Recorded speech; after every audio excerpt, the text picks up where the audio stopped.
नमस्कार, देख रहे हैं यूट्यूब इंडिया। जैसे कि लगातार आपको सभी वार्डों में जाके प्रत्याशियों के बात आप तक पहुंचाता रहा हूँ। लगातार वार्ड में क्या समस्या है जनता तक लगातार मैं पहुंचाता रहता हूँ।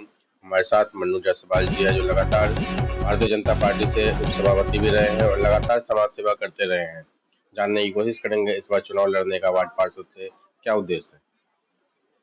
देखिए, उद्देश्य तो एकदम स्पष्ट है। क्योंकि 20 साल से हमारा परिवार इस वार्ड की सेवा करता चला आ रहा है। उसी को निरंतर आगे बढ़ाते हुए सेवा के भाव से समाज में अच्छे काम करते हुए राजनीति में हम लोग काम कर रहे हैं। उसी आधार पर हम लोग चुनाव लड़ रहे हैं। जनता के बीच रह के जनता की समस्याओं को समाधान करते हुए हम लोग उनके साथ रहते हैं। वार्ड में जैसे कि समाज की मूलभूत सुविधाएं होती है, एजुकेशन और हेल्थ सिस्टम होती है। किस तरीके से आपके वार्ड में सरकारी स्कूल और सरकारी जो है क्लिनिक चलता है।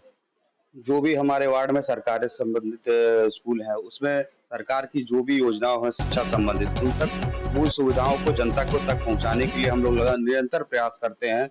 गरीब बच्चों के निःशुल्क पढ़ाई के लिए जो व्यवस्था सरकार द्वारा दी जाती है, उनको ऐसे जो चिन्हित परिवार हैं, उनको उपलब्ध कराया जाता है। साथ ही वार्ड की जो भी समस्याएं हैं, सड़क नाली से संबंधित, सफाई संबंधित, निरंतर मतलब पूछे पूरे 5 साल चुनाव लड़ने के बाद और जीतने के बाद एक चुनावी प्रक्रिया में पूरे साल 5 साल हम लोग क्षेत्र में बने रहते हैं जनता के बीच। उनके सड़क से संबंधित समस्या हो, किसी प्रकार की समस्या, हर समस्या का समाधान करने के लिए हम लोग तत्पर हैं। इस बार कोरोना वायरस की महामारी में पूरा उत्तर प्रदेश और देश परेशान था। किस तरीके से आपने लोगों की मदद की थी उस टाइम पे। देखिए, उस समय महामारी के समय तो बहुत ही समस्याएँ आई थी, लेकिन फिर भी हमारी जनता हमारे साथ थी। बहुत ही सहयोग भावना से हम लोगों ने काम किया था। सरकार की तरफ से जो व्यवस्थाएँ मिली थी, उसके उसके अतिरिक्त हम लोग अपना व्यक्तिगत व्यवस्था से घर-घर ऐसे परिवारों को राशन पहुँचाने का काम किए थे। मास्क, सैनिटाइज़र, मतलब बहुत ही मूल ज़मीनी स्तर तक हम लोग उनको किसी भी समस्या से जूझने के लिए हम लोग उनके लिए खड़े थे। यहाँ पे जो है हर एक वार्ड में स्ट्रीट लाइट्स जैसे लगने चाहिए, डस्टबिन जगह जगह लगने चाहिए ताकि कूड़ा कचरा सही जगह पे इस्तेमाल हो। तो क्या वो धीरे धीरे डस्टबिन और लाइटें लग रही हैं। और प्रकाश की व्यवस्था हमारे यहाँ 100% है। कोई भी ऐसी पोल नहीं होगा जहाँ पे स्ट्रीट लाइट नहीं होगी, और जहाँ भी नहीं नहीं भी होती है, वहाँ एक बार जनता द्वारा अवगत होने के बाद 1 सप्ताह के अंदर स्ट्रीट लाइट प्रकाश व्यवस्था उनको दे दी जाती है। सफाई संबंधी रूटीन वे में हमारे वार्ड में पूरी सफाई व्यवस्था रहती है, और सफाई संबंधित कोई भी समस्या हमारे व्हाट्सएप पे भी आता है, पब्लिक संपर्क में रहती है। उसका सफाई संबंधित कोई भी समस्या हम लोग समाधान कराने के लिए तत्पर रहते हैं। प्रधानमंत्री आवास और शौचालय जो घर घर तक पहुंचना चाहिए, क्या वो सही तरीके से ईमानदारी से पहुंच रहा है बिना किसी कमीशन के। प्रधानमंत्री आवास योजना में लगभग 180 परिवारों को हमारे वार्ड में योजना का लाभ परिवारों को मिला है।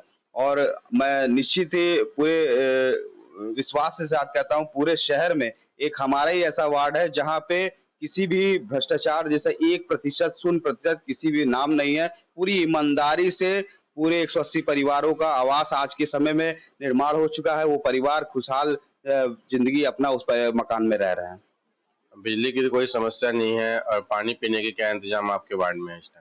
पानी संबंधित समस्याओं को लेकर के हमारे वार्ड में जब से हमारा कार्यकाल है, लगभग 5 मिनी ट्यूबवेल हमने अपनी जनता को दिया है, जिससे घर-घर पानी उपलब्ध हो, और पाँचों ट्यूबवेल वर्तमान समय में चल रहे हैं। पानी की कोई समस्या हमारे क्षेत्र में नहीं है। अगर इस पर जनता आपको मौका देगी तो सबसे पहले प्राथमिकता क्या आएगी। जनता तो हमें मौका दे चुकी है। जनता खुद इस समय इतना समर्थन मिल रहा है, इतने उत्साह के साथ हमारे वार्ड का चुनाव चल रहा है। जनता के साथ-साथ जो हमारे क्षेत्र में विपक्ष के कोई प्रत्याशी हैं, वो भी हमारे साथ अपना समर्थन दे करके हमारे साथ ऐतिहासिक मतों से चुनाव जिताने के लिए हमारे साथ लगे हुए हैं, ताकि गोरखपुर शहर में एक रिकॉर्ड बने और इस क्षेत्र विजय चौक की का एक गोरखपुर शहर में नाम हो, और जनता यहाँ से खुद चुनाव लड़के भारतीय जनता पार्टी को जिता रही है। और इस बार कल सांसद जी से बात की, उन्होंने कहा कि ट्रिपल इंजन की सरकार बनना जरूरी है, तभी एक एक जो प्रधानमंत्री की जो जितनी भी योजनाएं हैं जमीन तक पहुंच पाएगी। ट्रिपल इंजन सरकार बनने से क्या फायदा होगा। देखिए, ट्रिपल इंजन सरकार बनने से जनता को सीधे लाभ पहुंचना है, क्योंकि केंद्र में अपनी सरकार है, प्रदेश में अपनी सरकार है, तो सरकार की जो भी योजना है जमीन स्तर पहुंचाने के लिए उसमें सहभागी बनते हुए ट्रिपल इंजन की सरकार इस बार बनने जा रही है। देख पा रहे हैं मन्नू जायसवाल जी का साफ साफ कहना है जनता ने अगर मौका दिया, जो मौका दे ही चुकी है, तो इस बार वार्ड का जबरदस्त विकास करेंगे, चौमुखी विकास होगा। गोरखपुर नगर निगम से रंजन जायसवाल की रिपोर्ट।